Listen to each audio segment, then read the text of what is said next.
Any ex-musician is an ex-musician for one of two reasons. One, he's not good enough to be in the band anymore. Or two, he had a career opportunity that led him to resign his post, for which there are probably 30 people waiting for his job. I have no problem getting people to volunteer to subject themselves to the discipline that's in the band.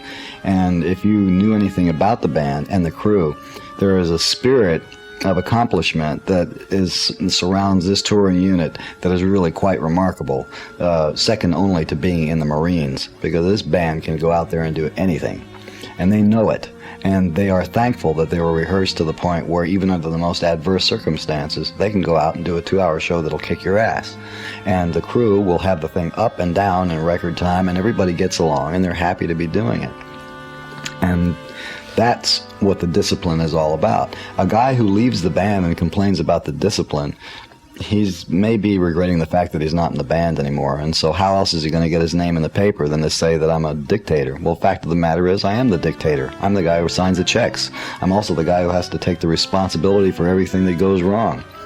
And along with that, I have the responsibility for making sure that the band delivers a good performance to an audience that's bought a ticket. So it's not really being a dictator, it's being the referee between the audience and the band.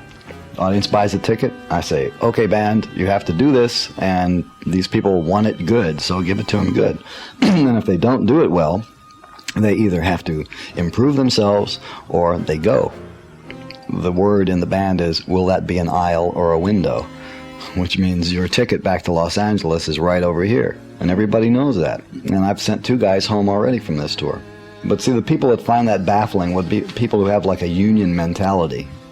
You know, the union mentality means that too many people do too little work for too much money and then go on strike in order to get more days off.